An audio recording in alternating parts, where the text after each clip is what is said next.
నమస్కారాలు. ఈరోజు తెలుగుదేశం పార్టీ ఆఫీస్లో గ్రీవెన్స్ నిర్వహించడానికి మాకు ఈ అవకాశం కల్పించిన చంద్రబాబు నాయుడు గారికి ముఖ్యంగా ధన్యవాదాలు తెలియజేసుకుంటున్నాం. ఎందుకంటే రాష్ట్రంలో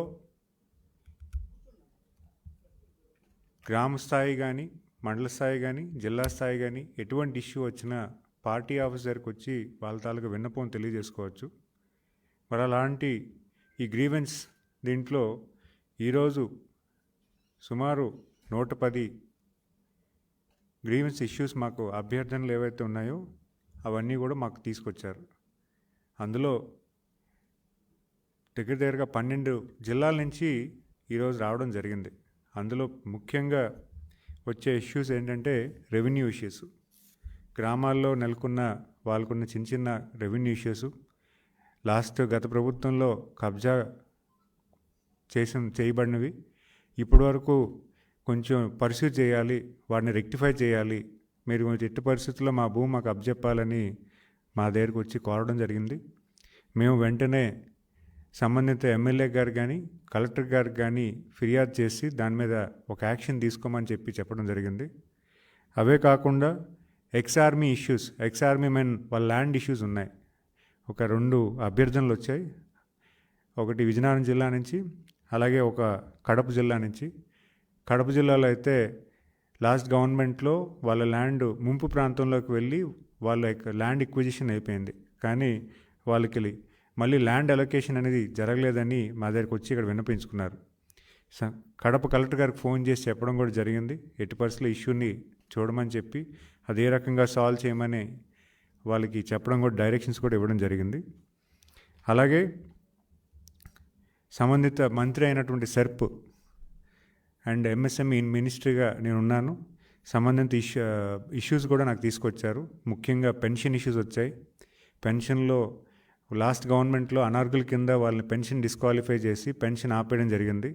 వాళ్ళని మళ్ళీ మాకు పెన్షన్ ఇప్పించాలని కోరుకుంటూ ఇక్కడికి రావడం జరిగింది. అయితే మేము కావాల్సిన ఏదైతే ఉందో వాళ్ళ దగ్గర ఫిర్యాదు తీసుకొని పెన్షన్ డిపార్ట్మెంట్ కూడా డైరెక్ట్ చేశాం. అలాగే కొంతమందికి పెన్షన్ కొన్ని రోజులుగా రాని వాళ్ళకి కూడా మళ్ళీ అప్లై చేయమని చెప్పాము. తర్వాత ఎంఎస్ఎంఈ ఇండస్ట్రీలో కూడా ఇన్సెంటివ్స్ ఏవైతే ఉన్నాయో గత ప్రభుత్వం పూర్తిగా ఇగ్నోర్ చేసింది. మా ఇండస్ట్రీ ఇప్పుడు కొంచెం ఎట్టి పరిస్థితుల్లో మీరు సేవ్ చేయాలని వాళ్ళు కొంచెం కోరడం జరిగింది. ఆ ఇష్యూస్ కూడా మేము పర్సూ చేస్తున్నాం. ఇన్సెంటివ్స్ ఏ రకంగా ఉన్నాయో వాటిని వ్యాలిడేట్ చేసుకొని కొంత వ్యవధిలో వాళ్ళకి సమకూర్చే విధంగా మేము పనిచేస్తామని చెప్పడం జరిగింది. అదేవిధంగా కొన్ని ఇండస్ట్రీస్కి లోకల్ ఇష్యూస్ ఉన్నాయి. ఆ లోకల్ ఇష్యూస్ కూడా పర్సూ చేయడానికి సంబంధిత కలెక్టర్ కూడా మాట్లాడి వాళ్ళకి సాల్వ్ చేయమని చెప్పడం జరిగింది. అదే కాకుండా కొన్ని పోలీస్ ఇష్యూస్ ఉన్నాయి. ముఖ్యంగా కడప జిల్లాలో ఈ ఇష్యూ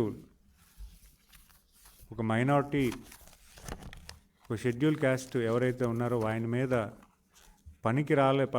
ఇంటిలో పనికి రాలేదని చెప్పి పడుకున్న వ్యక్తి మీద ఒక ఆయిల్ పోసి ఆయిల్ పూర్తిగా బాడీ బర్న్ట్ అయ్యే విధంగా వ్యవహరించిన అక్కడ తీరు మీద పోలీస్ స్పందించకపోతే వెంటనే మేము అక్కడ లోకల్ పోలీసుకి అలాగే మినిస్ట్రీ గారు కూడా చెప్పి కొంచెం అర్జెంటుగా పర్సూ చేయమని చెప్పడం కూడా జరిగింది.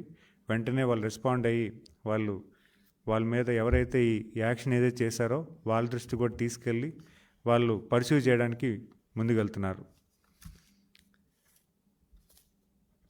ఇవన్నీ